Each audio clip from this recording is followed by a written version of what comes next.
there. Hello, everybody. Hey, welcome. Welcome. Glad you're all here. Welcome to another Fishmonger live stream. We do this every Wednesday night at 7 o'clock p.m. Mountain Time. And I'm glad you're here with us. Thanks for being here. My name's Dan, your friendly fishmonger. I have a website called dansfish.com, which is a store hosted on getgills.com, which will be a little confusing if that's your first time hearing that, but basically getgills.com is a place where me or you or anybody can create a store to sell aquarium fish or aquarium fish supplies or shrimp, stuff like that. So that's kind of what I do. That's my day job. And on Wednesday night, I get to come and geek out on fish with all of you guys, chat about fish, discuss things, answer questions, tell you what's going on, what I've ordered that's come in, what I'm planning on ordering, any breeding projects, things like that. So that's kind of what we do here. Everything's open as long as it's about aquarium fish stuff, aquarium fish hobby. We can talk about any of that. And if you have a question or a comment for me, if you would type the @ symbol and then start typing Dan's Fish, you'll see an option to select Dan's Fish and then type your comment or question. It'll highlight for me and I'll get right to it. So that's kind of how it works here at the, Fishmonger live stream. So I'm really excited because I was able to finally, after years, get in a fish that I've always wanted. So let me show you this and talk about this fish, and then after that we'll get to the general questions and comments and general discussion. Before we do that though, I just want to say hi to some folks. I'm very excited that Candy Overholes, the super mod, is here 2 weeks in a row. The boss is away, so the mods will play. So Candy, welcome. So glad you're here. And I'm sorry I keep missing you. They changed my shipping time, so now my fish come in at 12:30, 1:30 in the afternoon on Mondays. And Monday is my shipping day as well. So I'm like working like crazy to get all the fish packed and out, and then to drive up to the airport to get the fish, early afternoon. And it has not given me it's been impossible to get up there early to meet up or anything like that. I still want to see Treasure Coast Aquariums, the new fish store that opened up in Billings, Montana. Hoping we can do that, but in fact, I'm thinking of maybe changing my shipping day to Tuesday. We'll have to see. I haven't. It's been insane. This week I shipped so many fish. It was almost twice as many fish as I've ever shipped out in a week. And so it was insanely busy. Luckily, I knew it was going to be crazy busy, so I did not actually order any fish for this Monday. I ordered from a different supplier, and they came on, when was it? On Friday, I believe it was, or Thursday of last week. Because I knew there was no way I was going to be able to pack all the fish and drive to Billings, get to the airport, and pick up the new fish. So it's just gotten really busy. So I'm trying to figure out that, but one of these days we'll figure it out, and then I'll hopefully be able to see you and Caleb again at some point. Lumpy Dog, first in the house. Do not log into chat too early, Dan. Oh, that's funny. Mob Guppy is here. Good to see you, Mob. Good to see you, Real. And everyone else has joined us. So here's what I got last week. These fish are through their first part of the quarantine process and have been moved into more permanent aquariums as of some of them just yesterday. But let me show you these. So here's what I ordered. I ordered the world famous chili rasbora. It's a fish that I really like, and they were on the list, so I ordered them. Here's what I got. Close. Still a cool fish, but not quite the same. I'm pretty darn sure this is what I got, the exclamation point rasbora. My fish have colored up and settled in. They look exactly like this little guy here. So I am pretty confident that I did not, in fact, get the chili rasbora. I have exclamation point rasboras. So not much I can do in that case. And I thought for sure that they would be the right fish. This wholesaler that I used for this particular shipment almost always sends the right fish because it's a wholesaler as opposed to a transshipper or an exporter.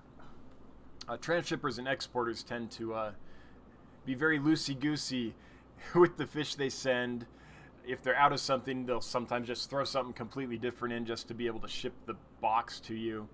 And they all use these random common names that they're making up all the time. And you might have 10 suppliers that export this fish, and all 10 of them call them something different. And so it's a big mess. But I thought for sure that they'd be the chili rasboras, but I think they're exclamation points. But whatever, that's okay. Still a cool fish. And then here's the fish that's been on my bucket list for a long time, and I finally got them. These are the samurai gouramis, and I am thrilled to say that I have 25 of them, and I've been wanting these ever since I saw pictures of them in a book when I don't remember how long ago, but it's been a long time. This is the female's coloration. In a couple of them, here's a good photo for comparison. In a couple of them have started coloring up, and here's the male coloration. So in this species, it's a little different than you would expect. Normally in nature, not all the time by any means, but generally, normally, it's the male that has the bright colors and wants to, get the female to breed with him, whether it's a fish or almost any animal, right? And so often it's the males that have all the bright colors.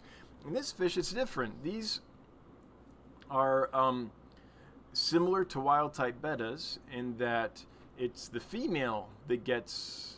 Well, males get color in wild-type bettas, but it's the female that induces the spawning, and the male actually carries the eggs. In fact, let me see if I can find a picture of a male with his buccal cavity. I don't know. You can kind of see it here. But the male has kind of a pouch under his throat to let him carry the egg. Holy cow, I got $100. I guess I better pause for that. Let's see what happened there. Mile High Plecos with $100. Hi, Dan, is the comment. Well, hey, Mikey. Glad you're here. Good to see you.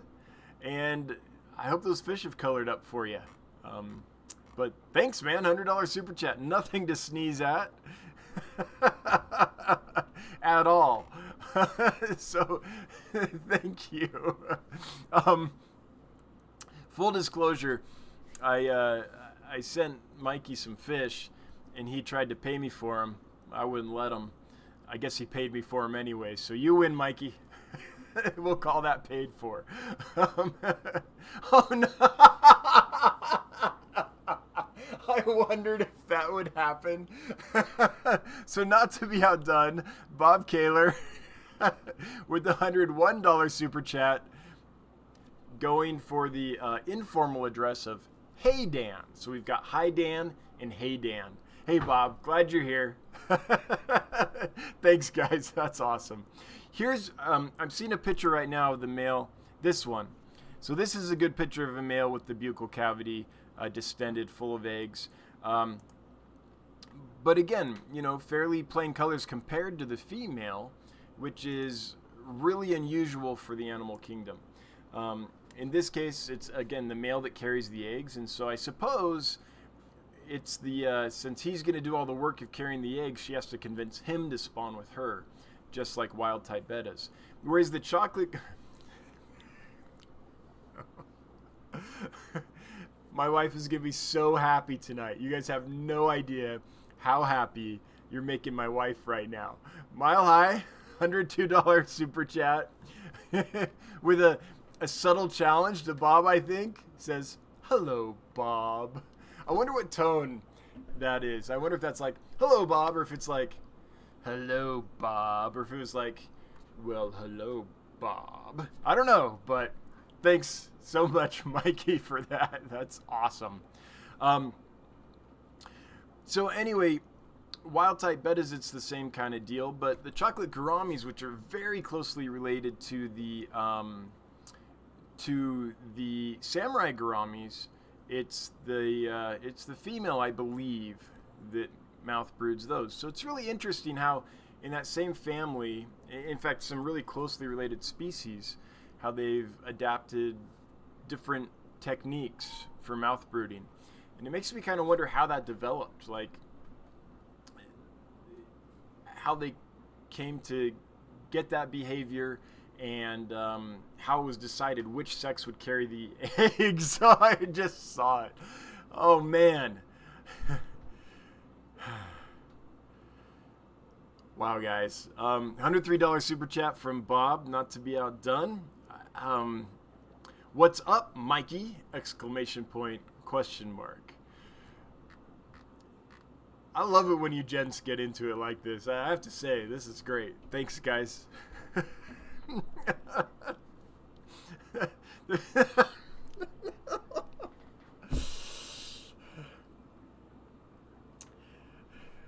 I think Mile High's out for blood. $104 super chat.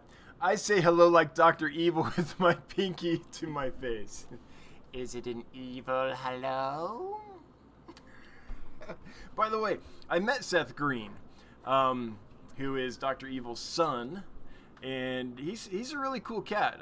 I've met him a few times. He was a client when I worked at an animal hospital in Los Angeles, and really down to earth, no ego, no nothing. He was just wanted to help his animal, and I can't remember if it was a dog or a cat. I feel a little shamed about that right now, but I've met Dr. Evil's son. Never met Mike Myers, but Seth Green, I've had the privilege of spending some time with that dude. Just a fun side note. So anyway, the samurai oh my gosh. So I thought it was over. Bob Kaler throwing down $105 and saying, "Oh wow, that's cool, Mile High. Wonder what voice Bob's doing." I picture Bob doing like the Duke, right? John Wayne, a John Wayne voice, which I don't feel like I can just pull out of my hat right now and do. So I'm not gonna try. I just butchered that. But some kind of like real tough cowboy voice. That's what I'm feeling right now from Bob Kaler's super chat.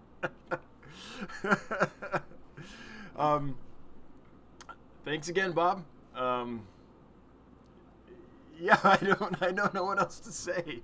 Just thanks so much, guys. Where was I? Hang on. Oh, the samurai gourami. So the first week, everyone's fine. They went through medicine, and some of the females even started to color up. Some of the males were distending their buccal cavity, almost like a spawning display thing that was going on. Yesterday, I moved them to their new tank. And they're still doing well, but it's a brand new tank, so they've kind of like lost their color a little bit, and they're still settling in. And I did notice today that one of the fish, their fins are pinched up. So I'm a little nervous about them. I'm just going to observe them. I put in some ICX, which can often help, because sometimes that's from an external parasite type thing going on. So I'm really hopeful that it's just, sometimes it's not even that. Sometimes it's just stress. And here's my theory on it. My theory is that it has to go back to osmotic pressure for me, that when a fish is stressed, it clamps its fins because then there's less surface area.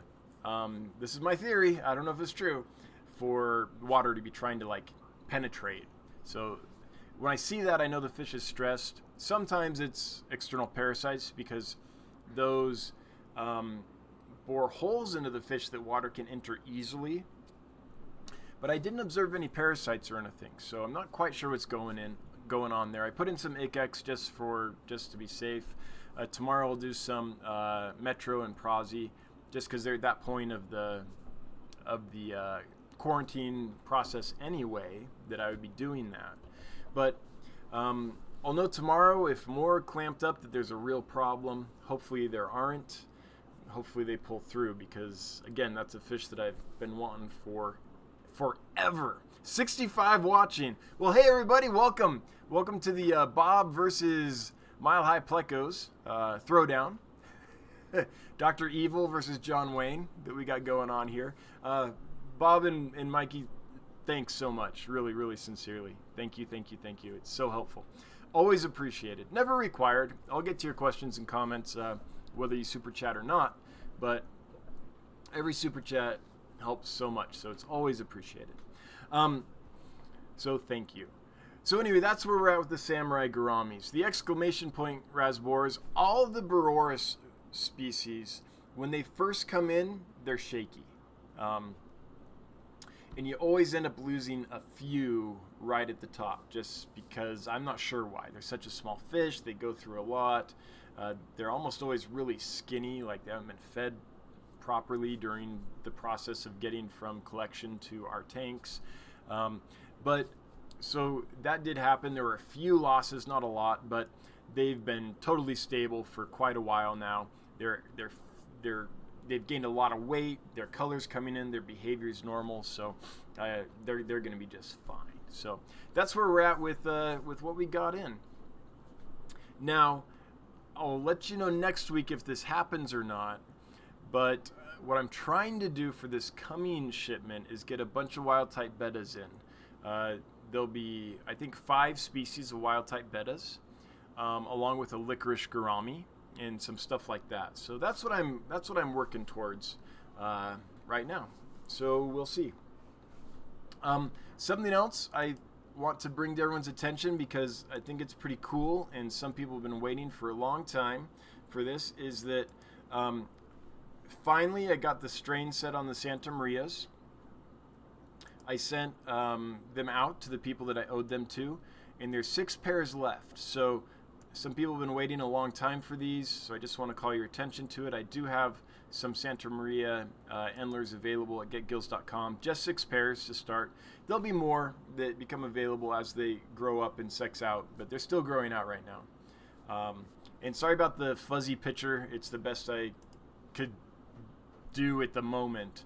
I'll eventually get them in the photo tank and get a really nice picture, but that just wasn't going to happen today. So I just want to throw that out there. So that's what's going on with me, and with dansfish.com and with getgills.com. By the way, Jonathan, who's my partner at getgills.com and the mastermind, software engineer, programmer, all that, he's working really hard right now. We're trying to improve things to make it easier for sellers to offer free shipping on GetGills, so that it can be a thing where you can, if someone orders a minimum of $100, then they get shipping for free. And right now that functionality is there, but it is conflicting with some other groups and not working quite right. So he's cleaning that all up, and he's really close to getting that working as smoothly as we want it. So thank you, Jonathan. I think that'll be a cool feature once it's up and running. All right, I'm going to start looking at chat now, and any questions or comments, I'll respond to those and go through this. 72 watching. Hey, y'all. Welcome. Welcome, welcome. If you missed the throwdown between Bob Kaler, or Kaler's Aquatics, and Mile High Plecos, after this is all done, it's worth a replay. Those two gents, wow, they made my wife extraordinarily happy. I can tell you that. That's for sure. And thank you so much. I appreciate it. So I'm going to start looking for questions and comments. So if you have a question or comment about anything aquarium related, I can dig into breeding a lot of species, like keeping a lot of species, building a fish room. I've built, I think, 6 fish rooms now, and I finally got it where I want it. I finally know what I'm doing, so I can be somewhat useful. Shipping fish, I know how to do that, so I can help in quite a few areas, or any other kind of general thing. For me to see it, please make it at DansFish. I'll jump right to it, and let's go. Let's see what we got here. All right. Candy Overhaul says, "Oh, the pressure Dan must feel now. You must beat a full house." That's in response to Lumpy Dog. "This better be good. I was kicking rear in the online poker, but stopped to join this live stream." All right. I'll try to try to royal flush this one for you. Glenn Norton, hey Dan, from the Jersey Shore. Well, hey Glenn, glad you're here. Good to see you again. Always glad to see you and your comments and stuff. Tech Turtle, well, hello. Glad you made it. Oh, by the way, Tech Turtle is reminding me because Tech Turtle really wanted me to release my information on how I acclimate puffers and get them from like wild, collected, and skinny and full of bacteria and parasites to like healthy and stuff. And I did that for her. I think it's a her. For Tech Turtle, we'll just say Tech Turtle. Then it's a guy or a girl, right? But that got me thinking about another video. So for those that have puffers, it can be a challenge to keep their beaks worn down. And so I have a way to do that. I'm going to release that video tomorrow. Basically, I make a food that is like an artificial mollusk. So it has a bunch of shell in it, and as the plecos eat it, it wears down their shell. So I have really soft water. My snails that I grow for my plecos, puffers, the snails that I grow for my puffers, I mean, I can take a snail and with no effort crush its shell. It's just, there's not enough calcium in my water for them to have a robust shell. So even when I feed them to my puffers, it doesn't do much to wear down their teeth. So I have to make this artificial snail food that has a nice tough shell for the fish to eat. And that video comes out tomorrow for those that are interested in that. Tech Turtle, seen Tech Turtle there reminded me of that. Thanks, Lumpy Dog and Bob, for linking stuff. Hey, Reels, good to see you. Glad you're here. Dansley, those are neat, even if not chilies. Yeah, the exclamation points are cool. They're still a pretty little fish. I can't tell you how difficult it can be to get true chili rasboras. Like, this is probably the third time when I've ordered something that was going to be a chili rasbora. And it's not. But yeah, they're here, they're healthy, they're doing well, so I'm glad. I'm happy with them. HC Aqua, good to see you. Glad you made it. Stephen Innes, hey Dan, first time in chat. Hey, well, welcome. But long time lurker, interested in breeding Endlers. When you say you have to cross an Endler guppy hybrid back to an Endler, what does that entail? Okay, so for me, that was, I usually don't do that. I usually don't take a fish that's a Endler, cross it to a guppy or anything like that. But here's what happened. I've really wanted Santa Maria Endlers for a long time. The problem is I couldn't get a line going because it was really hard to find females, and it was really hard to find a strain that bred true. So what I ended up doing is I found a group of males that looked good, and I got them. And I didn't have any other Santa Maria females available at all. The only thing I had was Tequila Sunrise guppies. And those colors really complement the Santa Maria Endlers. So what I did was I crossed those Santa Maria Endler males with Tequila Sunrise guppies. And before anyone says like, no, before the hybrid alarms go off, Santa Maria Endlers are already a hybrid. They're a class of Endler that is known to have been developed as a cross with a guppy. So I didn't have any qualms with crossing it to a guppy again and then back crossing. So I had a bunch of female Tequila Sunrise guppies, a bunch of male Endlers. So I bred them together. And then what I did is I put those male Endlers in separate aquariums. The first group of offspring I got, I divided the females out and put a few with each male. The second group of females I got, I took all the females out of that and rotated them to the next male. And so that way, I'm crossing back to the Santa Maria Endler line to fix the line. So I can get, yes, I have to cross to a guppy, but then I cross back for several generations. That started in December of 2017. Every 28 days or so, there's a drop of fry. So that tells you how many generations it's been that I've gone through. But I did that just because I couldn't get female Santa Maria Endlers. I had Tequila Sunrise guppies that were awesome. And so I decided to use that as my root stock. So that's how that works. So you want to cross back to Santa Marias frequently, But if possible, you don't want to keep breeding father to daughter, father to daughter, father to daughter. So I would breed father to niece, then the next generation, uncle to niece, and kind of rotate them through. So I got the genetics locked in, but it wasn't quite as inbred as father to daughter repeatedly. Now, that being said, there are strains of livebearers out there that have been going for decades, going strong, that are all brother, sister, father, daughter, mother, son crosses. So you can do that. I just prefer not to. So after doing that a bunch, I finally got the line set. So that's Stephen Innes. That's what it entails for me, is crossing out and then wrapping back in to reestablish the traits you want. If you need a follow-up on that, let me know if that was insufficient or didn't answer your question, or if you have a new question based on that answer, let me know and I can talk about it some more. 82 watching. Hey, that's awesome. Thanks for being here, everybody. That's great for this little channel, the little channel that could. Tech Turtle, do you ever sell green spotted puffers? I don't, because I don't deal with brackish water. So figure 8 puffers, green spotted puffers, all those. I only deal with freshwater puffers, and almost always peaceful freshwater puffers.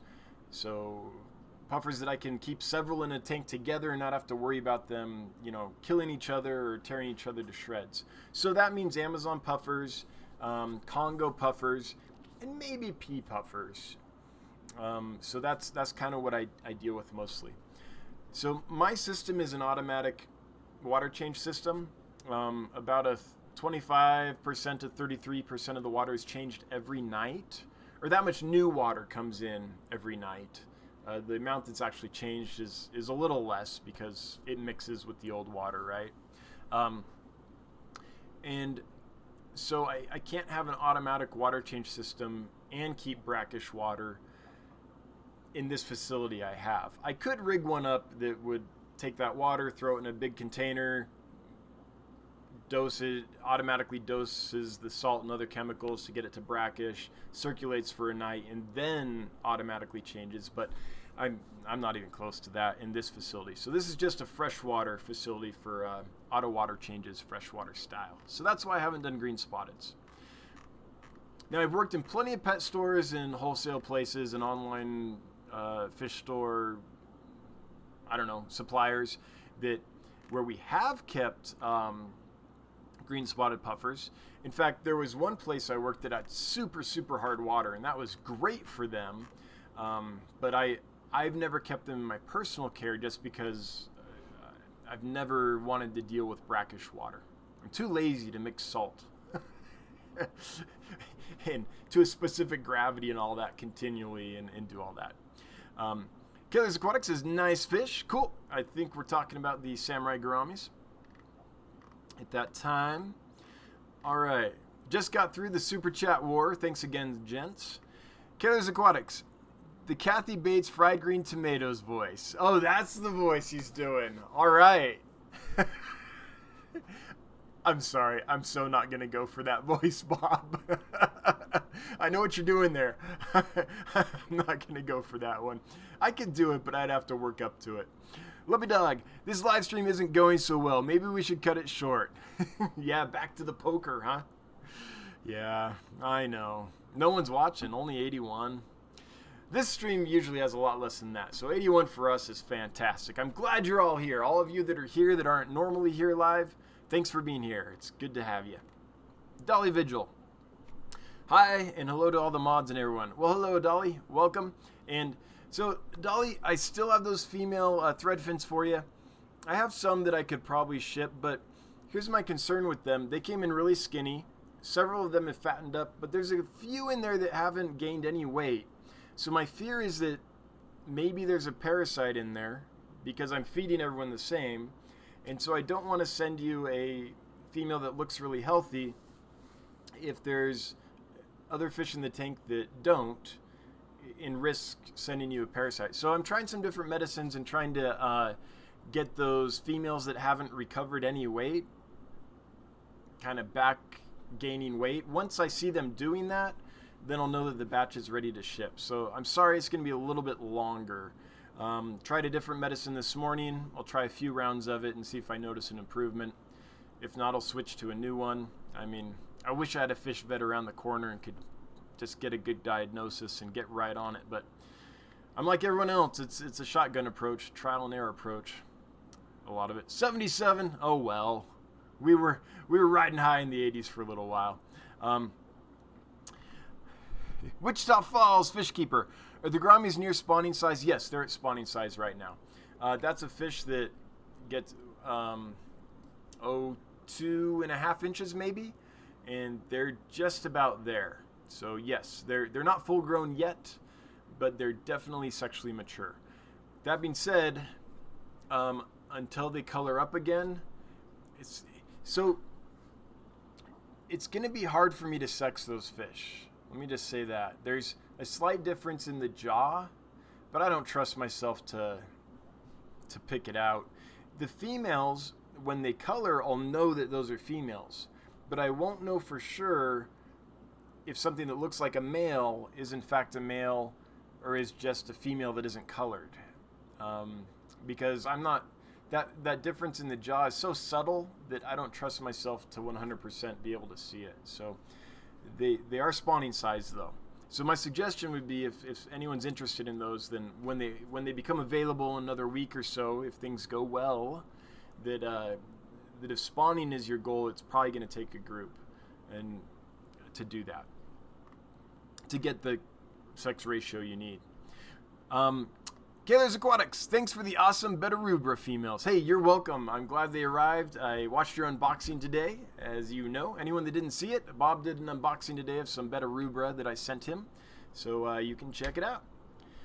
I like Bob's unboxings. They're stress-free. They kind of meander. You get to see some cool stuff in his aquariums, come back to the fish, release them, see some stuff. It's usually done in, not always, but kind of a live stream type format, so there's some chatting and stuff. I don't know. I think it's fun. G. Cunningham, do you have a preferred method for incubating eggs in water? Yes, but it totally depends on the species. So for fish like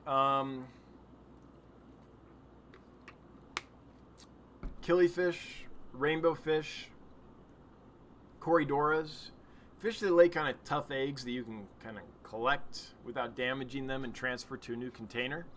What I'll usually do is I'll take them out of the mop, or if they're corridoras, scrape them off the glass or wherever they laid them.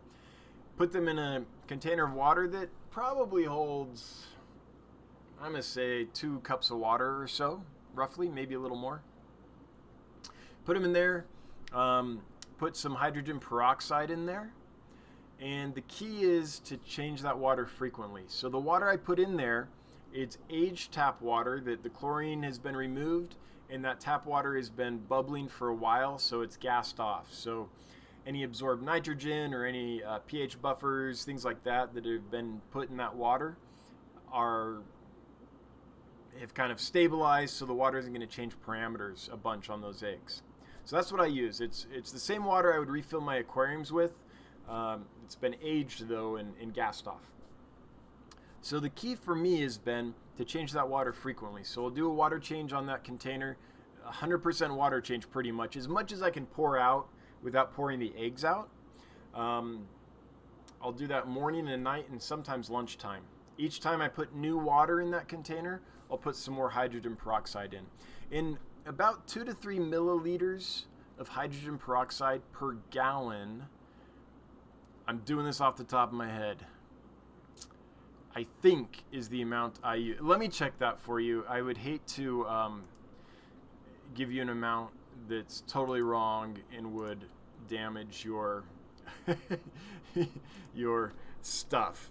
So fish med, I've got a dosing sheet here. Let me bring it up so I can tell you for sure.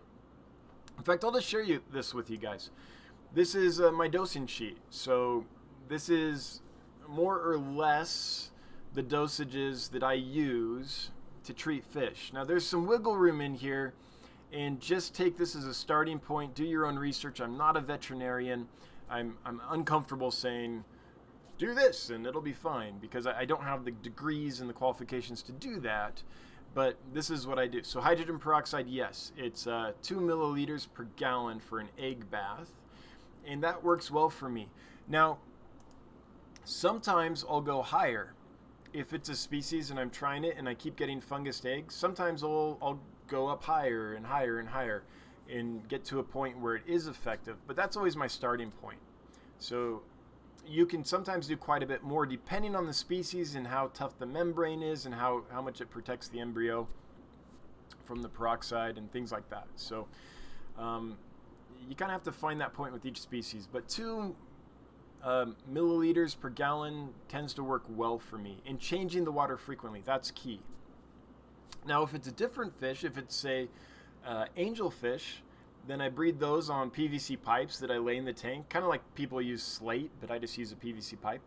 And I'll remove that, I'll put it in a container, a 2-gallon container of water with the hydrogen peroxide and with an air stone about 1 inch or 2 above the eggs so that fresh water's flowing over the eggs, but the bubbles aren't hitting the eggs and dislodging them. So there's current but not turbulence, I guess is what I'm going for around those eggs. Might be the way to put it. And I use hydrogen peroxide again. Now you can use methylene blue if you want. It's tried and true and lots of folks use it.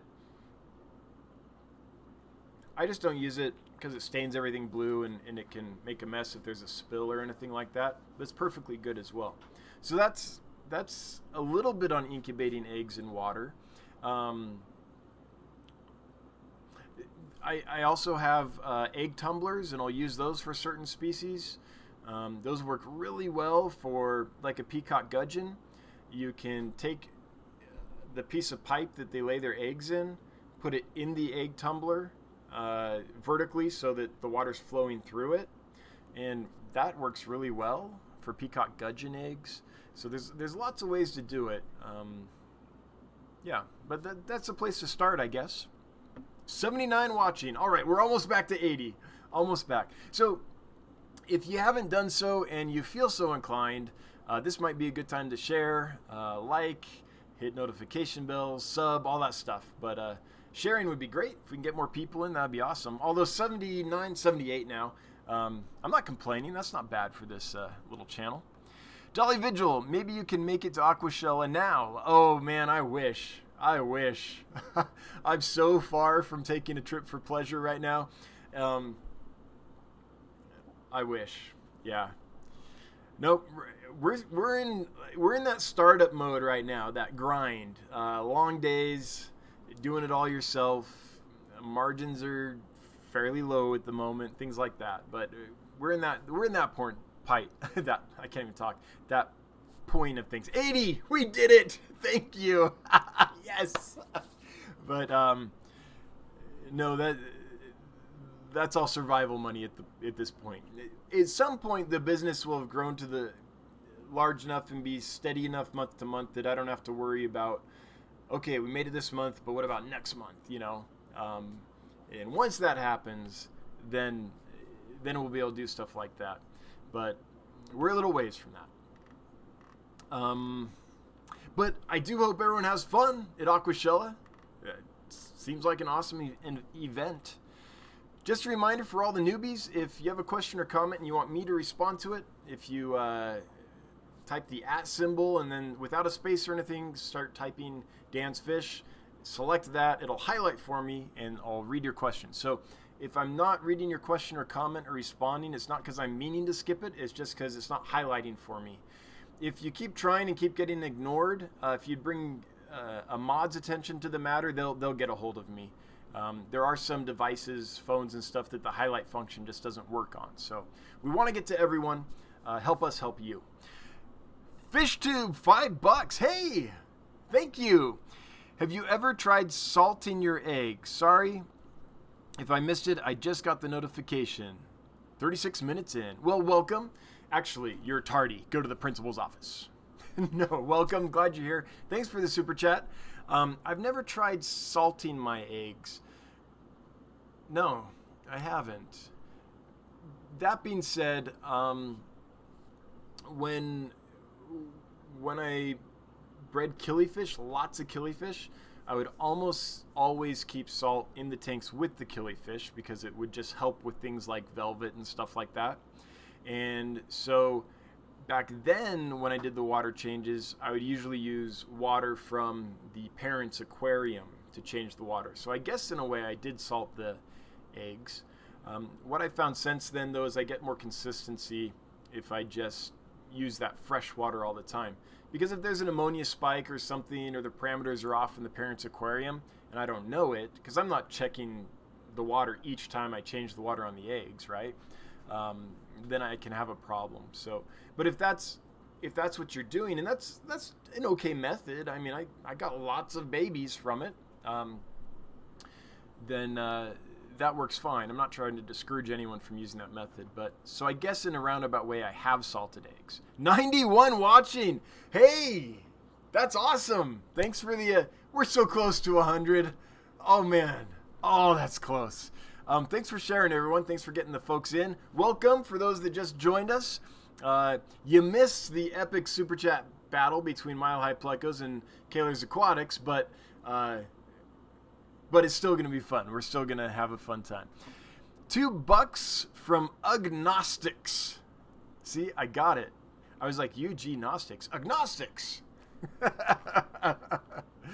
So we aren't going to get too deep into politics or religion, but welcome, Agnostics. Glad you're here. Oh, and I just saw, hang on. Let me make sure that I'm not missing anyone.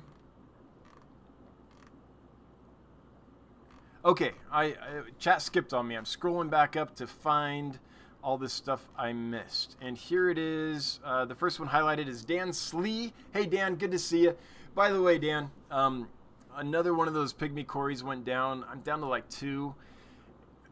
I'm not comfortable distributing them. They're just going to stay in that tank, and hopefully the 2 will make it and have a long life. But my feeling is that there's something that they have that is not treatable, because no matter what I do, just every week or 2, another one goes down, and I'd hate to send them to you and have them have something that would wipe out your tank. So unfortunately, I mean, we've known for a while that batch has had problems, but unfortunately I'm not going to be able to send them to you. But Dansley asks, mind sharing what your TDS, GH, KH are for your water there if you know it? Well, yeah, let's show you. What I'm going to do is, well, it won't show up. I was going to I can do it live right now. But basically, let me look at this. KH is 20 to 40. What else did you want to know? TDS, I really don't pay attention to TDS, honestly. Just because to me, it's a fairly meaningless measurement. It's anything in the water that isn't water, pretty much. Any solid that's in the water. Fish food, fish poop, salts, calcium, magnesium, potassium. So I don't actually test for TDS. GH is maybe somewhere around 25. Carbonate hardness is 2 grains, which I think meshes with what I'm saying for this KH here. What else did you want to know? Yep. And right now, it's a little bit acidic. It just depends on the time of year. Sometimes it's a little above 7.0, sometimes it's a little bit below. So now I want to stress this though. You don't have to match parameters. And I'm not saying this to you, Dan Slee. I know you know this, but if you're getting fish from me, please don't feel like you have to soften your water or try to match my parameters. That'll eventually just lead to problems down the road. I mean, if you have a RO unit, DI unit, and you can totally do that, and you want to do that, great. But for most of us, it's not practical. Also, fish going from my soft water, if you have soft water, great. They're going from soft water to soft water. If you have hard water, great. Fish take the adjustment from soft water to hard water very easily. In fact, going from soft water to hard water often helps the fish acclimate. It helps with the osmotic regulation and things like that. So there you go, Dan Slee. Hope that answered all your questions. Except TDS, I just don't know it. Jeff Chambers, Agnostics, make sure you, so he can answer. Oh, okay, so Agnostics is trying to ask something. There it is. I'll get you in just a second, Agnostics. I see it down there, but there's a couple folks ahead of you. Jeff, thanks for helping Agnostics out with how to make the comment highlight. 88 watching. All right, I'll be happy with that. Hundreds not in the cards tonight. Small Fry Aquarium Fish. The AppBob App Mile distracted me enough that I did a 95% water change on my tank. I've called you all bad names. Oh, man. Oh, Craig, I'm sorry. Oh, whoops. Yeah. Be honest, Craig. That was going to happen whether you were watching us or not, right, man? How many of us haven't? My worst was a flood in this room here before I built this room, when I had the old fish room down here, before I kind of expanded and put in the nice floor and all that. I think I got up to like 2-3 inches in the entire room. Like, there was a lot of water in here. Thankfully, I have a floor drain, so it's fairly easy to clean up. Just clear the drain and get it out. But yeah, I know what it's like to flood things. There was a portion of the room down here, though, the basement at the time, that had a carpet. So it was a mess. I feel ya. Steve Innes. Did you know that there is an amazing fish author with your same last name? Let's see if I can bring one up. William T. Ennis. He wrote this book, and you might be like, yeah, dude, that's my grandpa. I don't know. But this was one of the first books I ever read when I first got into fish. It was in my local county library back in the early 90s when I got into fish, and the big selling point of these things was that there would be like 6 pages with color photographs, and that was like amazing because color photographs were so expensive back then. But anyway, reading your name just brought back memories. Thank you so much for the info. It will be great help when I have some Japanese blue endlers with a bottom swordtail that I want to develop. Yeah, you're welcome. And I hope it goes well for you. It's be ready for a long haul to set a strain and improve it. You're looking at a lot of work, a lot of time, but it's so worth it. And it's not like it's not fun along the way. I mean, it's work, right? Agnostics. I got a bold... I think you're saying a hold of a bunch of tiger endler males, none related. Okay. I can't get females, so I'm breeding them with guppies. Okay. If I keep pulling females, allowing them to breed with the offspring, will... Uh-oh. That was the end. Hang on, I'm looking at Agnostics to see if I can find the rest of your question. Okay. I have tiger endler males, female guppies. I'm trying to breed out guppy blood through generational breeding. Is this a reasonable effort? Yeah, I mean, that's exactly what I did with my Santa Marias. It's just going to take a lot of time.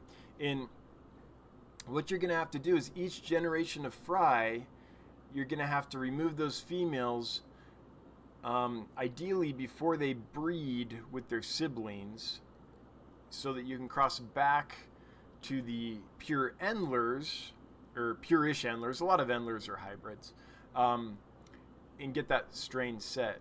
Where it gets difficult is if the females get bred by a different male before you get to them, and then you've got that problem. Although, if that happens, here's a trick. Take those females, put them in another aquarium with no males, let them drop their babies.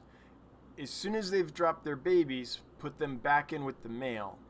A female is very receptive to a male right after she has dropped her babies. So that might be a way to, or even better, now that I think about it, put her in with the male endler, let her drop her babies, the male can breed with her. You don't have to stress her by moving her again. And then remove those fry, because those aren't going to be pure probably. And then just keep doing that until the babies start growing up to look like what you want. Once that happens, you're on the way, but it's going to take some more work before the vast majority of them start looking like what you want and they start breeding out true. You'll know you've made it when you finally take the offspring, breed them together, and the babies are pretty much what you want without having been crossed back to the original parents. I hope that makes sense, but yes, you can totally do it, agnostics. Skipper's Aquariums, what's up? I just showed up. I was doing water changes. You and Craig both. Did you flood? Glad you made it, Skippers. Welcome. Okay. Guppy Granny. Hey, great to see you. Welcome. Hi, I've never heard of that fish. I think we're probably talking about the samurai gouramis. I don't know for sure, but glad to bring a new fish to your attention. Kaler's Aquatics. Thanks for the kind shout out. Oh, yeah, always. Always. Totally worth it. All right. I just passed Agnostic Super Chat of $2 for those wondering how far behind I am in the chat. And by the way, I do this on purpose. I'm not one of those live streamers that tries to keep up with the chat and respond as they come in. What I'm trying to do is give in-depth and hopefully entertaining answers to questions and comments that are beyond like a yes or a no. I like both styles, but that's just me. I want to dig in a little bit. Cichlid Dude, hey, welcome. Why do you not sell plants? That's where the steady money is in online sales. Yeah, maybe one day I'll do that. I guess the reason is that I'm just personally not that into plants. Not that I don't like them. I have a few plants, and almost every tank I have has plants in it, but it's pretty much water sprite and Java moss in some of the tanks. And I do that just because I find that plants benefit fish, but I don't want to like worry about plants and have hard to keep plants or anything like that. So I'm just not a plant guy. So it's not where my interest lies, and I guess that's why. And what I found over the years is that if I'm doing something that I'm not that interested in, then I'm invariably over time gonna neglect it. And so I know myself, and I tend to just bring stuff in that I'm passionate about and really interested in, because then there's no way I'm not going to do everything in my power to try to give it the absolute best care and make it successful. And I'm just not that into plants. So I guess that's the honest answer, Cichlid Dude. I'm just not that into them. I think they're cool, but given a tank that I could put fish in or plants in, I would do fish. So I keep plants for fish, but not plants for plants' sake. Edgar, okay. Stetchenfinger? Edgar Stetchenfinger. Maybe. Sorry if I totally butchered that. I've been thinking about ordering an Amazon puffer. Cool. My LFS has them, but don't take care of their teeth. Yeah, or their parasites, or their. I'm not saying they don't, but in general, just be really careful or be prepared to do quite a bit of work yourself.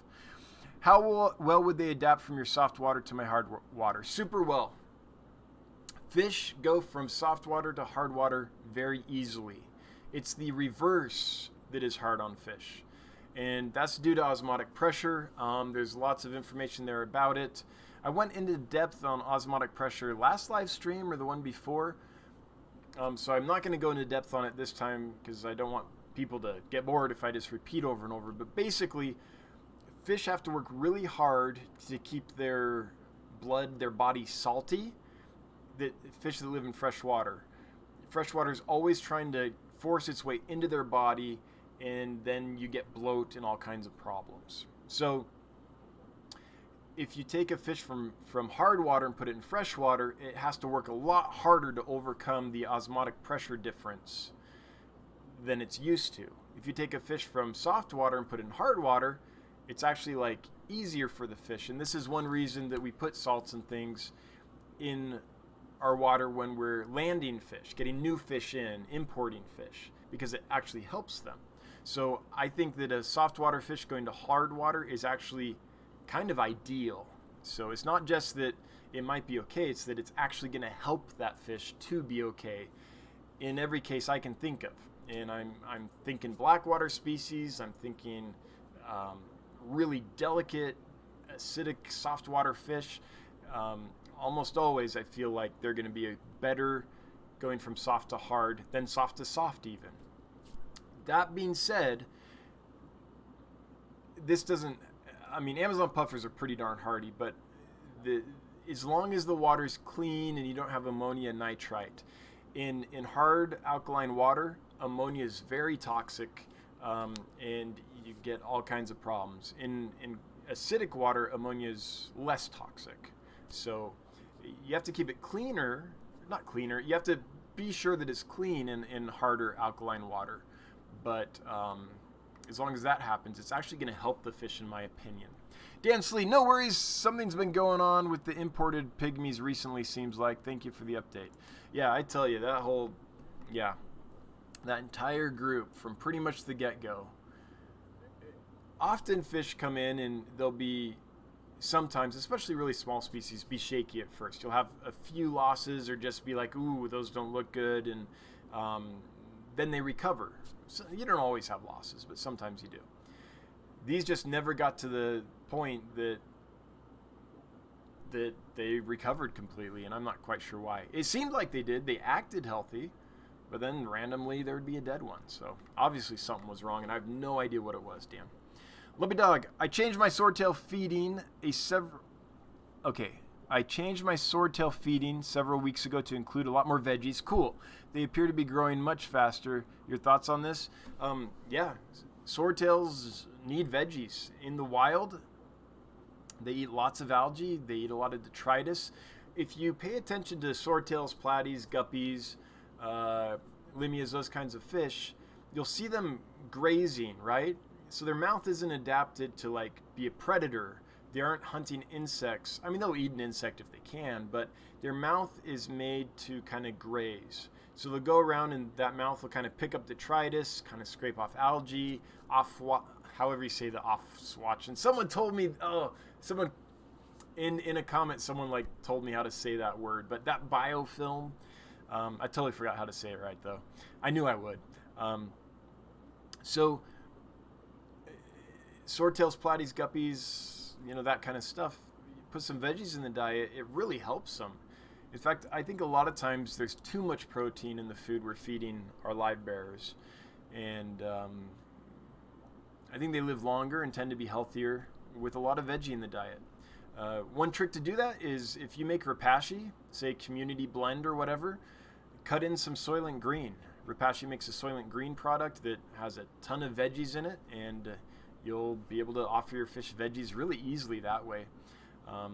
And as you know, Lumpy, there's also like blanched zucchini and all kinds of stuff, green beans, all kinds of stuff you can use. But yeah, I think that swordtails and other live bearers need a lot of vegetable matter in their diet.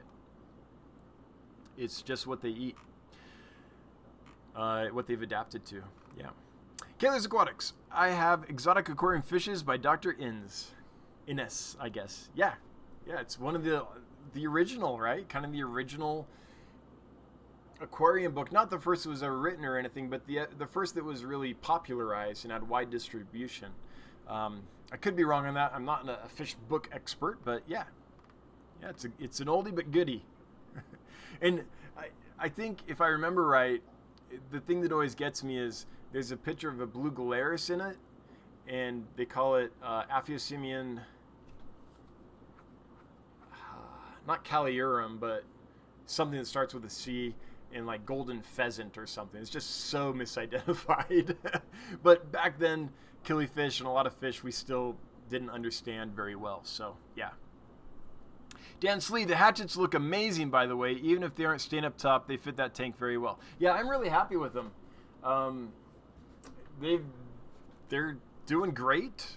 hatchets sometimes can be delicate, but this group has been amazing. So if you could ignore the glare right there, let me see if I can block it. Here, I'll block it with my bald head. Now there's more glare. If I can take that glare away, yeah, I love them in that tank. So thanks, I'm glad you like them too. By the way, anyone that wants some hatchet fish, these exact ones are for sale on getgills.com. I don't remember the price, like $6-7, and they're not shaky. They're not fresh imports. They're doing great. So just to throw that out there as a little commercial, I guess. Kelly's Aquatics. Kathy Bates would be more entertaining. Yes. I hear you. Reels tanks. Oh no, my angelfish fry have swirling sickness. Any ideas on what's going on and how to treat? I'm sorry to hear that. Almost always I would go back to water quality. There's so many fish in there that there's just been a buildup of ammonia or nitrite or other stuff. That's what I would almost always go back to. So that'd be my first thing, Reel, is check that, see if the water tests clean, if the parameters look good. Even if they do, maybe upping the water change regime a little bit, or if you can move some fry to another tank so there's not as much bio load in that tank. I'm not exactly sure what always causes that, but that would be my first thing to look at, because they're not an import, they're not from a store, they're fish you bred yourself, and so it's a lot less likely that it's a disease or something because you bred them. They didn't go through a wholesaler's tanks, they haven't gone through a pet store's tanks, they haven't gone through the stress of being collected and farmed and shipped out and all that stuff that happens when fish are brought into this country. So my first thought would be water quality, checking that and getting that perfect. And that can happen, by the way. I've had that happen, not necessarily to angelfish, but if you get a group of fry and you're raising them up, everything's great, and there's a ton of fish in the tank, everything's great, and then there's this tipping point where now that they've grown, the biomass is just too much for that tank, or too much for how we're keeping that tank. And I've seen that happen in my own tanks in the past, raising a large group of fry, everything's great, and then suddenly a tipping point where it was like, oh, things are not great now. So that's my thought, Reel. My understanding is that swirling disease is some kind of neurological thing.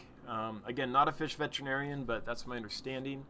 But what causes that in the first place could be lots of different things. So it's a symptom, not necessarily a diagnosis. And water quality is what I would look at. I'm sorry if that's not super helpful, but that's where I would start. Steve Innes, yeah, one of my first fish books. I bought same name as my uncle, but not related. All right, well, if it was, you'd have some serious bragging rights, but... Skipper's Aquariums, you weren't the only one that had problems with the Cory, so did Flip Aquatics. I didn't see that video, but I saw that the video's up there, and I can't wait to look at it. I wonder if he uses the same supplier as I do. I'm going to have to check his video and see if there's any clues in there. I can usually tell, like when Michael's Fish Room did his Guppy and Pleco unboxing, because now he has a wholesale account and stuff. I can tell by the box, by the packaging, by the color of the water in the bags, all that stuff. I usually can be like, oh, I know who that supplier is. I'm not going to tell. I mean, it's his...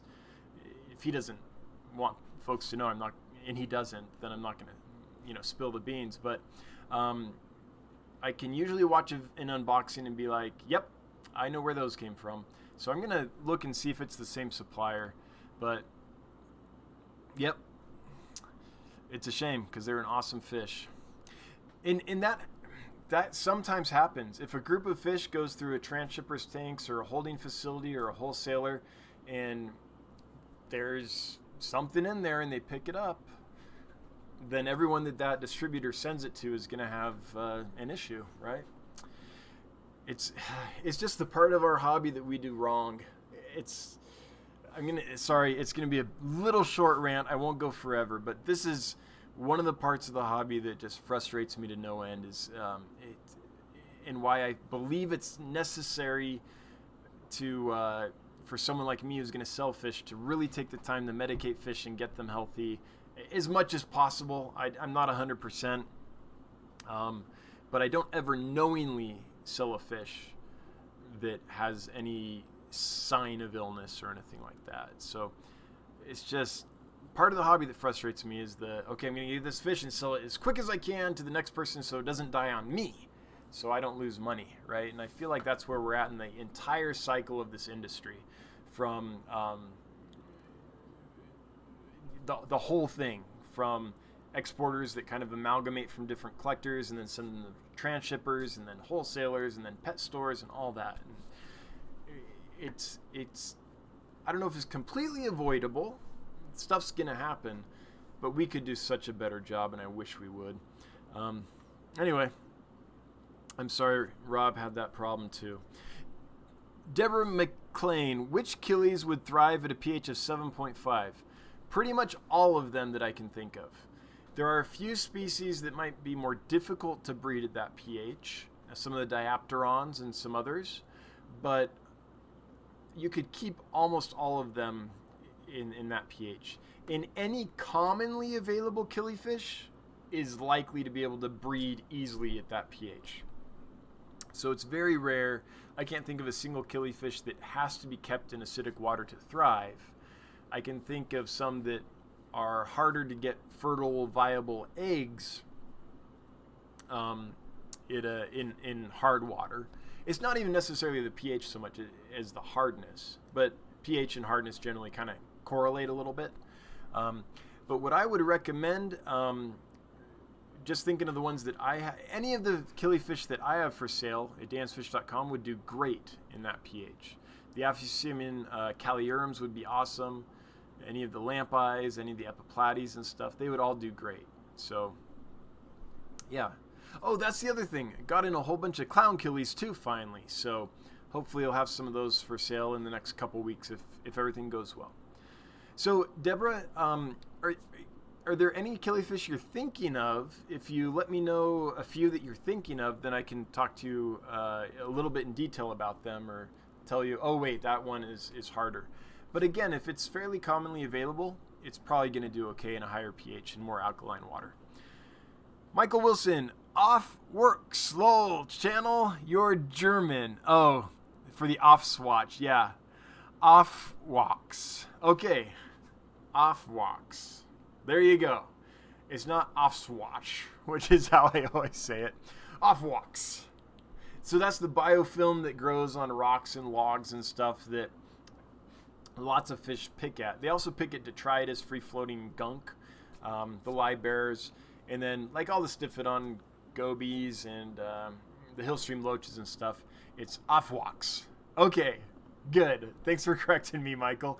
I'm going to forget again. Anytime I do, feel free to remind me, off-walks, and I'll eventually get it. Lummy Dog, my killifish are doing great.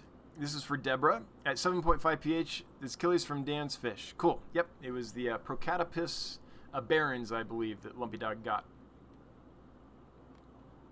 Oh wait, it's not highlighted, but I see from Michael Wilson, the first generation cauliflower sword offspring from last July are mating. Cool.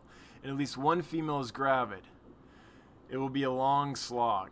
Yep, it is going to be a long slog, but I'm glad to hear that. At least you got one. I hope that we can finally get those breeding and figure out how to make those a more viable fish here in the United States, because I mean, right now I'm just bringing them in from China because it's really the only place that has them available in any number that I can get them from anyway. But it's not ideal because I don't know if hormones are being used. I'm fairly certain hormones are being used. They use hormones for a lot of things in lots of parts of the world with aquarium fish, but I'm not sure exactly what it is, but I know you're having luck. I know that there's a few folks that I've sold to that are also having luck, and so it can be done. But I think it's going to be a while before a really viable, simple to breed hyphen kind of cauliflower swordtail, red-eye red swordtail strain is established in the United States, at least that I know of. So good on you, Michael Wilson. Keep at it. And man, I hope you're successful long term and we can eventually have that fish available regularly from folks within the United States. That would be awesome. 76 watching. Oh, how the mighty have fallen. But still, that's more than we usually get, so glad you're all here. Robert P. Dan, I think. What did I miss? Congrats on Super Chats. Just Mikey and Bob going and having one of their legendary battles, I think is what it is. It's worth rewatching. It's always worth watching when those two go at it. But I kind of talked about some cool fish I got in that are on my bucket list. Here's one of them. Just real briefly, I won't go in detail because folks have already seen this. But these samurai gouramis, I've been wanting them forever. Finally got some in. Real excited about them and talked quite a bit about them. So that's earlier too. So there's some cool stuff, Robert P, that's on the replay that you can catch. Michael Wilson. Oh, wait. Already read that one. Oh, because I see what you did, Michael. You retyped it to highlight. Thank you. Thank you. All right. I think we've reached the bottom of the chat here with Cheshire Cat. How does nitrates in tap water affect the aquarium, particularly when nitrogen cycling? I have 20 ppm from the faucet. So that's perfect if you have like plants. Plants need some nitrate. So if we're talking nitrates are, I mean, they're a toxin, but they're a lot less toxic than ammonia and nitrite. So they will affect your fish if they get into high concentrations. There are a few species of fish that it's thought that are quite sensitive to nitrates. Discus keepers are frequently wanting to get to pretty much zero nitrates. I don't know if that's because discus keepers are fanatics and overkill somewhat, or if that's actually true, but there are some species that are thought might be sensitive to nitrates even at low doses. But most fish, 20 ppm nitrates, they're going to be fine. And if you have plants, then that sounds awesome for the plants. So how will it affect the nitrogen cycle? I don't think it'll affect it very much. You still have to grow the bacteria that eat the ammonia and convert it, oxidize it into nitrite, and then you still have to grow the bacteria, whether it's different or whatever we think it's different, that eat the nitrites and convert it to nitrates. Once you've hit nitrates, the only way commonly in a freshwater aquarium to get rid of it is just through water changes in plants. So it's not going to affect how your aquarium cycles so much, but you do just want to keep an eye on it and not get too many, but 20 is fine. You can have more than 20 without problems for most fish. In fact, is there anyone in here that, I don't keep a lot of track of nitrates just because I don't have plants. I would say 20 to 40 would be just fine.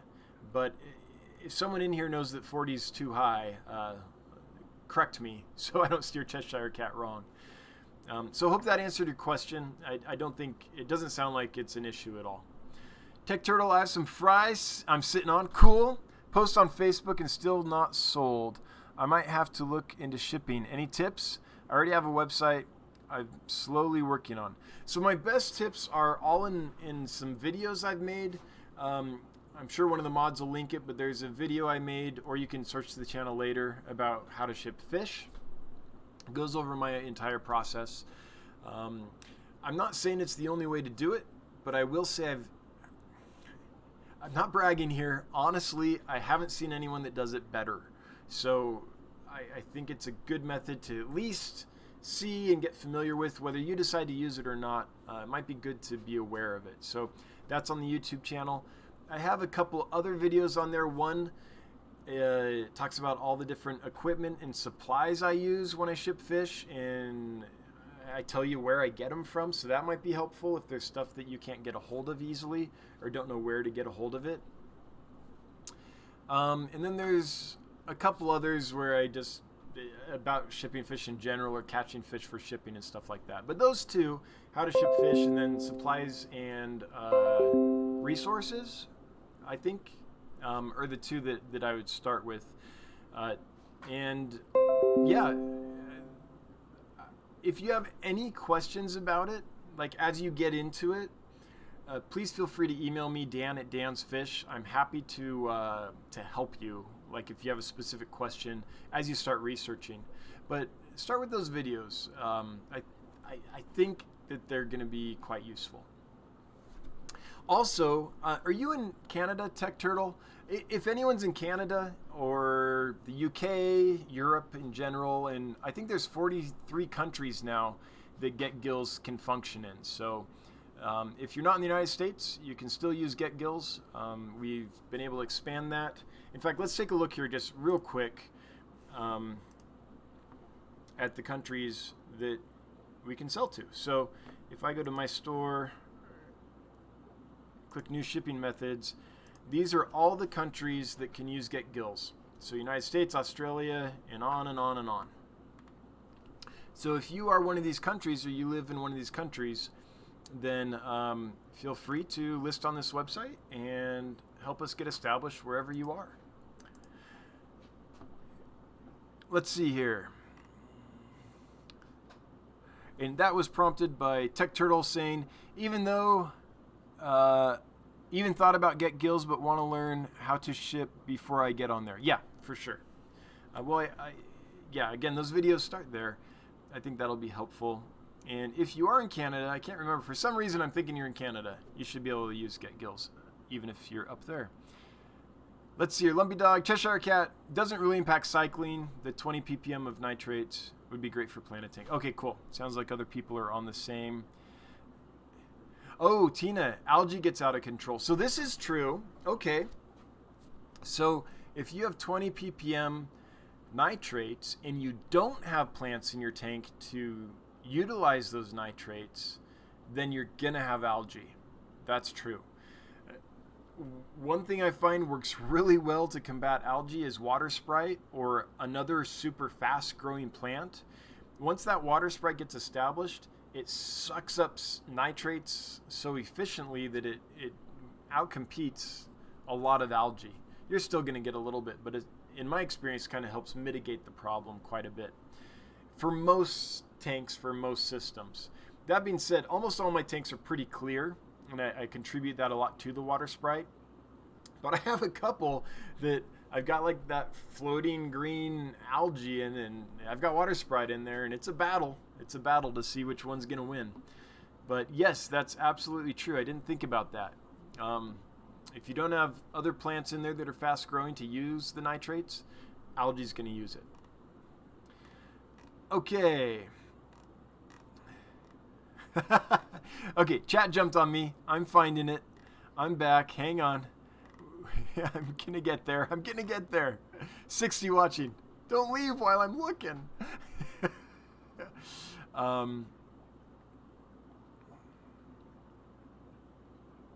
Okay, cool. Bob Kaler, thank you for mentioning the videos. Let's see if we can get them linked. There they are. Okay, so they've been linked for you. Tech Turtle. Cheshire Cat. And oh my goodness, I've been looking for clown killies. They seem to be rather hard to get and often are sold out. Yep. Well, I've got some. So far, I've had them for about a week, maybe a little over a week. Moved them out of the first part of quarantine and into a 75-gallon. They seem to be doing really well. They're eating, they're getting fatter. No pinched caudal fins, which is a sign on those guys that you got to fix something quick. And they can be challenging for wholesalers and retail stores because they're just so little. Itty bitty fish, once they go through that whole process, if you don't treat them with real care right up front when you first get them, you can have real problems with them. And I think that's why they're sometimes hard to find or they're sold out, because they might be sold out or they might have just all died because of what they went through. Timo McIntosh, hey from California. My Melanotania Sungur in the tank. Cool, this AM are already colorful and happy. 4-year-old daughter says, thanks for the beautiful fish. Well, you're welcome. I have to say, you got a heck of a deal on those. I hope you really enjoy them. And I need to make another video with those. The video I have, the white balance is off. They just look like gray fish in the quarantine tank. And I've been meaning for a long time to get a video of them now that they're in a different tank and are colored and stuff. But I hope you like them. They're really unique looking Melanitania. Their color scheme with that anal fin and the white margins on the unpaired fins and stuff. I just think they're one of the most unique looking ones out there. You see a sungooer and you know it's a sungooer. I mean, it's pretty distinct. A lot of rainbow fish you look at and it's like, a lot of them look very, very similar, but sungooer's a distinct one. But I'm glad you like them, glad you got them. Hope they do well for you long term, and thanks for letting me know. Tech Turtle is in the USA. Okay. Sorry, I don't know why I thought that. Tech Turtle, how does Get Gills actually work? Well, at the risk of... Okay, this is going to be super quick. I'm going to show you. So here's Get Gills. I'm going to sign out. Hang on. Okay, so you're coming to Get Gills for the first time. This is what you're going to see. Get started. You fill this out, and that creates an account for you. Once you've created an account, then there'll be an option up here to create a store. Okay? So I'm going to log in and create a store. Hang on, let me do my login here and show you real quick what a store is. I'm not going to create one, but I'll show you mine.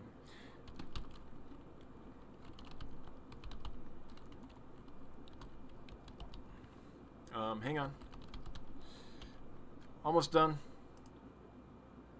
I bet I'm going to go back. There's going to be like 30 people left. Okay. So once you've done that, then you can create your store. You click on the Create Store button and you go to this. So you fill out your store name, your email. If you have a logo or a picture you want associated, put that in there. Describe your store, where you're at, your policies for shipping and guarantees and all that. So enter all that stuff. Click Save. Then go here. You can create your shipping methods. These are the ways I ship. I ship express and priority, large, medium, small on each. This is how much each box costs to ship. Okay, so put your shipping methods in. Then make groups. If you have several different kinds of fish that you want to ship several different ways, you can create a group. So you can call this group Tech Turtle Example Group. I'm not going to do free shipping on this. If I did, I would put a 50 in here, and then any order over 50 bucks would qualify for free shipping. And let's say that the Tech Turtle group, I just want to ship priority small. Okay, now I've created this group. Almost. Oh, sorry, I have to put the 0 back. So now here's the Tech Turtle shipping group. So I have 3 groups. Free shipping on orders of $100 or more, which isn't live yet. Still getting that ready. Regular shipping in the Tech Turtle group. Okay. So we did that. Now go back to my store and set up my Stripe account. So if you click on this, it'll take you to Stripe. You fill out a one-page form. It's really easy, takes a couple minutes. And once you've done that, that'll link to your bank account. And anytime someone on Get Gills buys one of your fish or plants or whatever you're selling, the money will automatically get collected by Stripe and then get put right into your bank account. So you don't have to follow up with a PayPal invoice or email to collect the money or anything like that. So get your Stripe set up and then go to your products. Here are my products. If you want to make a new product, click New Product, call it whatever. Tech Turtle Example, common name, scientific name, whatever your description is, your price. If it's on sale, put a sale price, and then people can buy it for $5 instead of $10, say. Stock level, how many do you have? Let's say you have 10 of these. The category, whatever it is. This we'll call it an air breather. And go to next. Now you can load images and videos. This is where the groups come into play. So I have 3 ways that I can ship. Let's say I want to ship the tech turtle way, so I would add that. That's how this ships. This is really important. This is box capacity. So how many of these items can fit in each box? Let's say I can fit 2 of them in a small box, 4 of them in a medium box, and 6 of them in a large box. And what that does is that tells the system when someone orders from you how full the box is, so that your customer knows if they can add more to the box or not. Because it sucks to pay for shipping and get a half-empty box when you could have got the box full. Okay, then you post the item, and now it's here for sale. So this is the Tech Turtle item for sale. So that's just a real brief intro. On the site, there's a few spots where there's some videos and stuff. Let me delete this before anyone that's actually using the site tries to buy this. The Tech Turtle example item. But basically you create an account, create a store, shipping methods, groups of how you want to ship different fish, then get Stripe linked up, and then add your stuff to the site for sale. I'm happy once you get into it, if you run into a snag, to walk you through it. I can do a Google Hangout video with you or whatever. You can show me the problem. I can fix it right there for you. Happy to help you out, Tech Turtle, once you're ready to pull the trigger.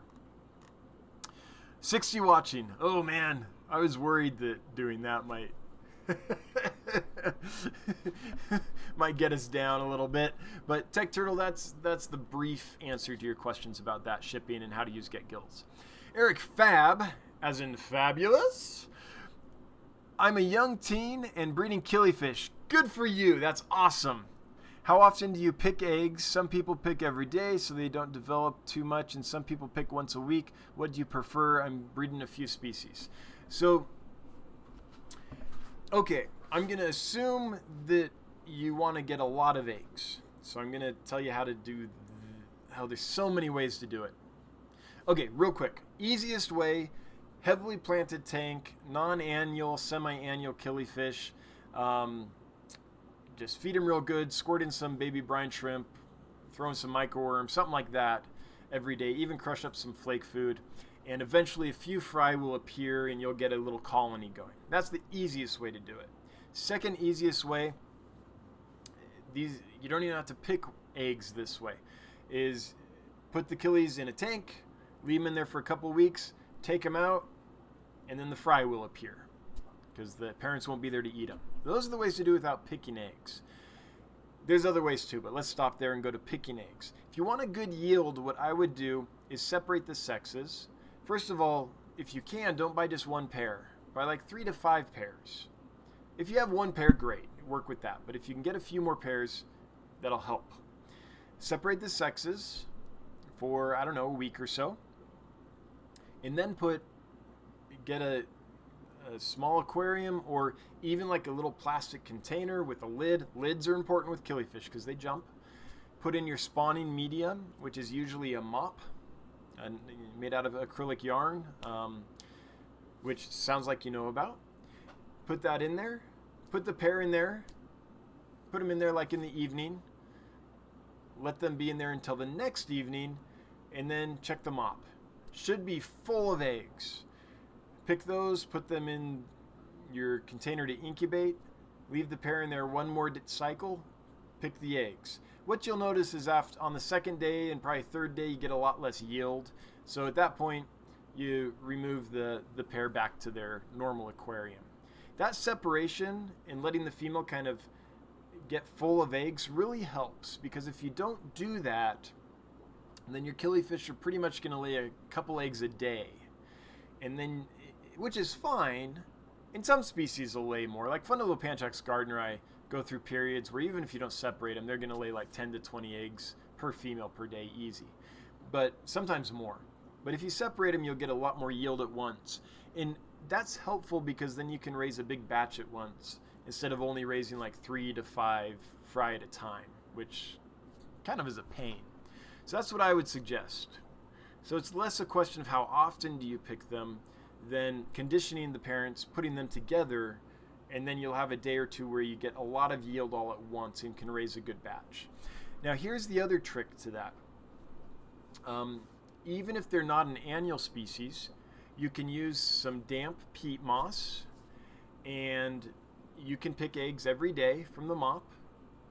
You can do that for a week, leave them on the damp peat moss, and what that does is those eggs won't hatch until you submerge that moss in water. So you can have a week difference in the age of the eggs and just wait till they're all eyed up and then wet them, which is what we call it when we add water to the container to hatch them. And you'll get a week's worth of eggs to hatch all at once. So that's another trick for getting a good yield, another way to do it. So hope that helps, Eric Fab. I'm stoked that you're into killifish. I love them. They're my all-time favorite group of fish, and if there's only ever one kind of fish I could keep ever again in the rest of my life, it would be killifish. Reels tanks, pH 6.0, everything else is 0. Okay, so these are the parameters in Reels tanks where his angelfish fry are having whirling disease. Both the nitrite and nitrates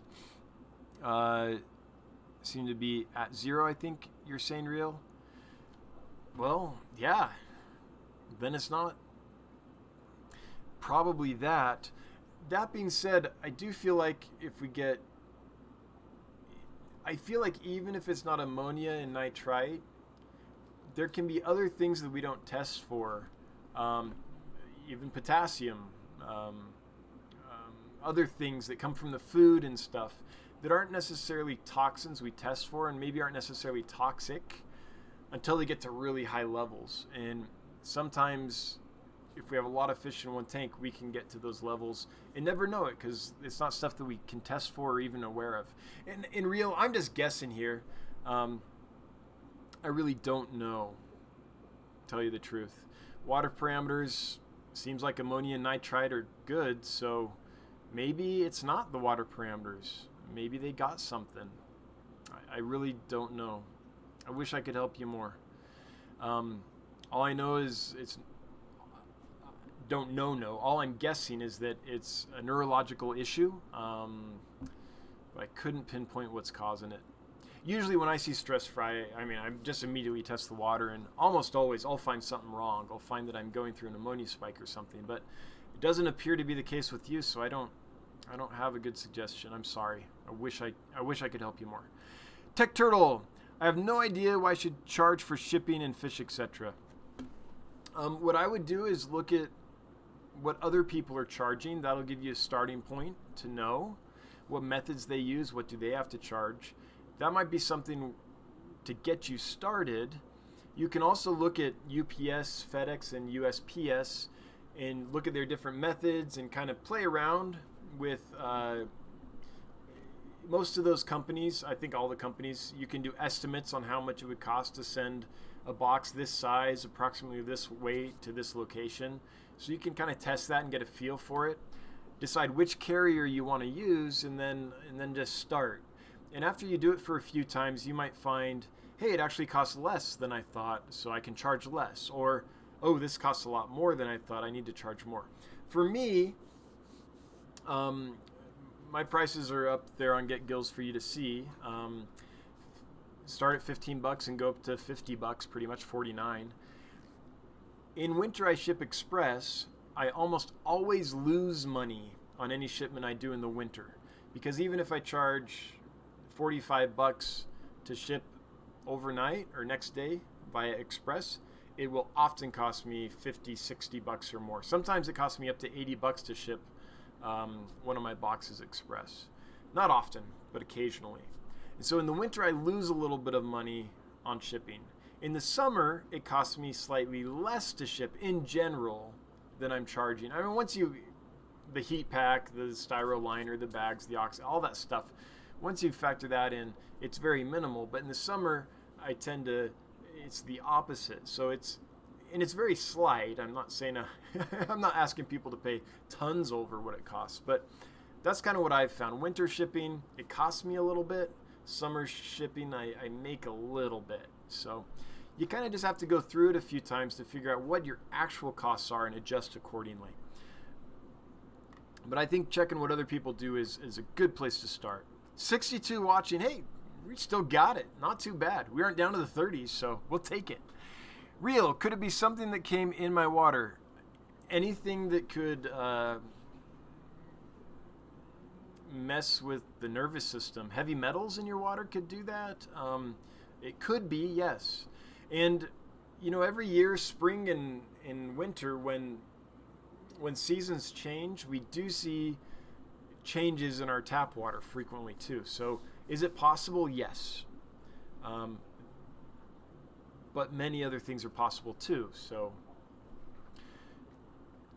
Dwayne Timberlake, it didn't highlight, but I happen to see it here. I did what you said and buffered my tank with crushed coral. Good. It raised the pH to around 7.6. Good. Thanks for the advice. 5.0 is tough on my fish with water changes. Yeah, I'm glad it worked for you.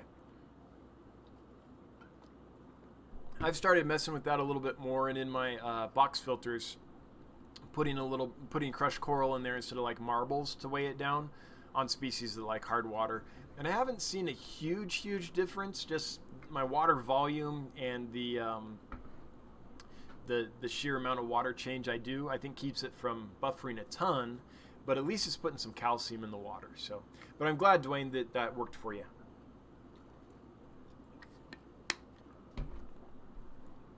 Tech Turtle, I have some blue tex platies breeding like crazy. Congrats. That's awesome. Platies are always fun. In fact, sometimes it's nice just to go back to basics and be like, man, I tried all these rare fish. It was tough. I'm going to get some platies because they're going to be great. They're going to breed. They're going to be happy. They aren't aggressive. I'm just going to do something easy and fun for a little while. Cheshire Cat. Okay, thank you. That's essentially what I got from Googling, but wanted other opinions. Okay. I have pothos and other plants. Algae only on floating plants very close to light. Yeah, okay. Sounds pretty normal.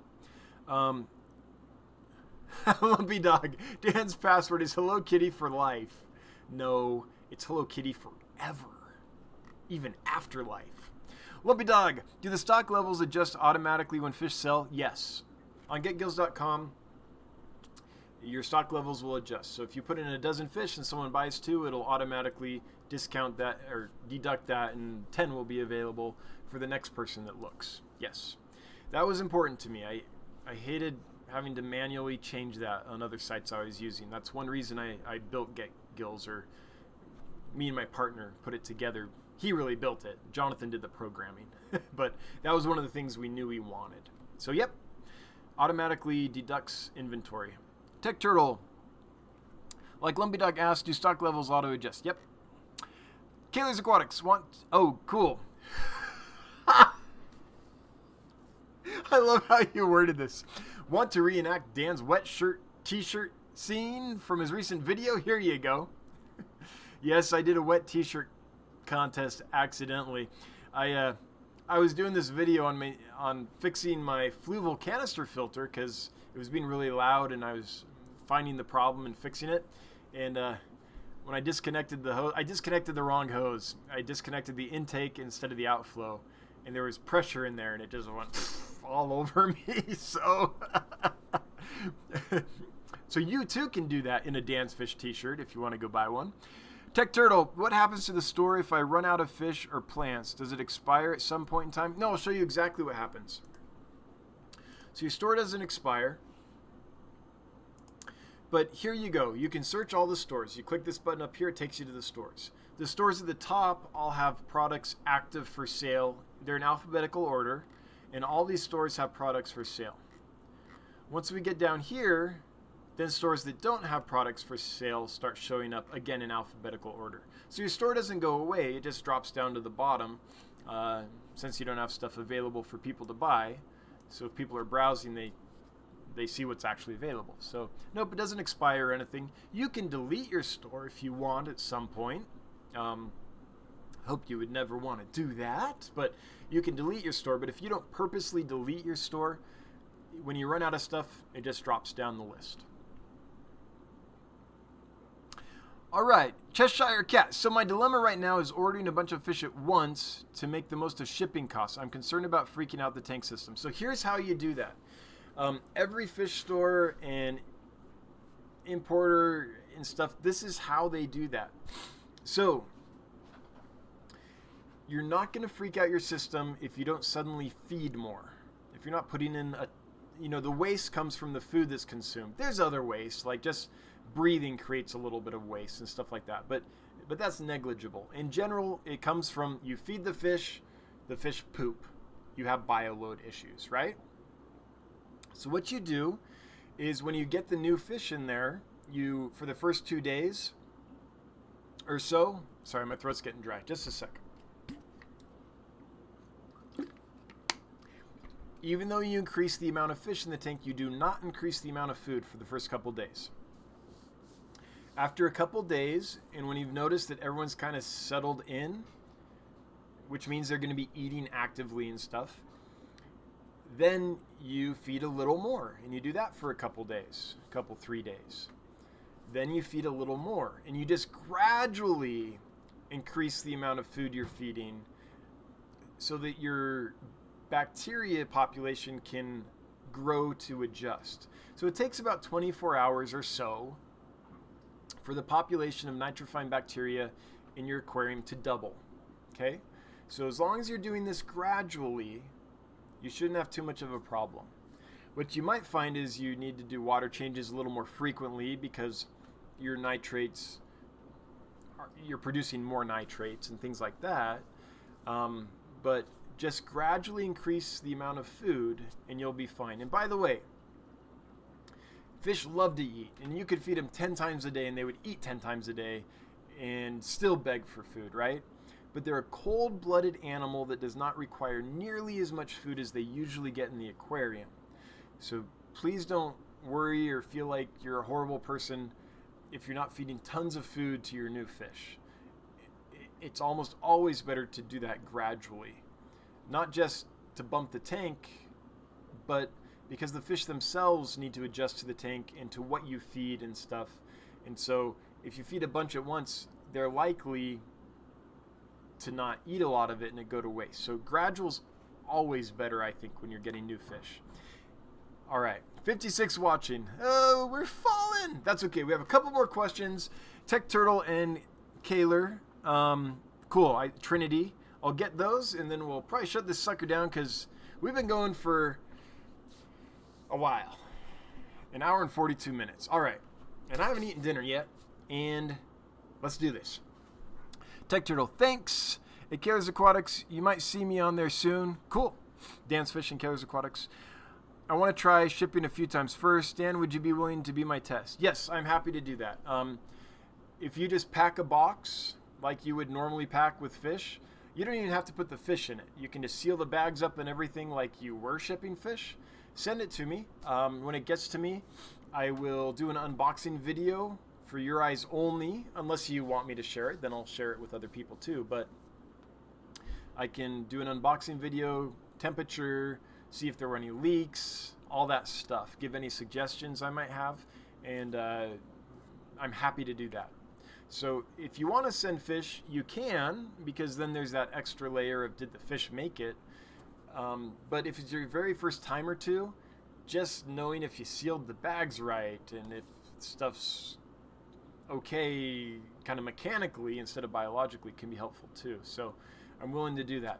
Before you do that, do your box, get it all ready, and just put it in a shady spot in your house where it doesn't get direct sunlight for a couple days, and then check it. Did it leak? Are the bags fully deflated? Things like that. Or throw it in your car, drive around for a couple days, then check it. Once you know that, okay, stuff isn't leaking, I at least have that right, then it's probably time to do a test box, and I'm happy to do that. And priority's fine. Don't feel like you have to send that express. Priority will be fine for that test. Kaler's Aquatic Sea Trinity Tanks question above. Okay, here's the last one. Trinity's Tanks, what do you think about using wood you find yourself? My friend regularly uses oak pieces. Yeah, he finds in the mountains, and he gave me some, but I'm skeptical about using it. What do you think? I think it's totally fine if it's aged. So I use wood all the time that I find, or from my backyard or whatever. It just needs to be aged really well. So it needs to be dead for a long time, so it's completely dried out. There's no like sap and stuff in it. So oak would be perfectly fine. A lot of hardwood trees would be perfectly fine. Some conifers and softwood trees can be fine after a super long time, but in general I stay away from any kind of conifers, pines and firs and stuff like that, just because of the sap content. You know, they have so much sap in them and stuff, and so I don't want that in my aquariums. But that being said, you can get to the point where that stuff has been aged so long that you could even use that. I know folks that do it all the time, go up in the mountains and grab that stuff. So I'm totally fine with it. Here's my suggestion. Before you put it in your aquarium, put it in a vat of water, big plastic tub of water, something, and just leave it in there for a long time until it sinks. Just soak it in there till it sinks. That'll leach out a lot of the like color changing properties of it, so it doesn't turn your water dark. Any toxins it might have are likely to be leached out, or at least dissipated that way.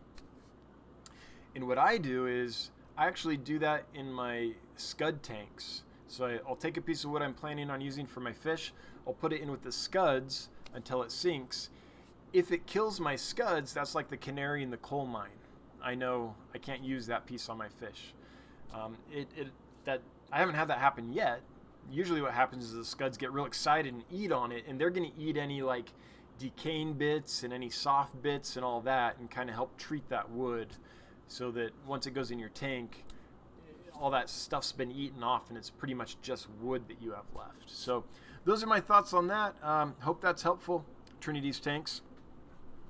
Tech Turtle, thanks a ton, very helpful. You'll probably be hearing from me soon. Great, I'm looking forward to it.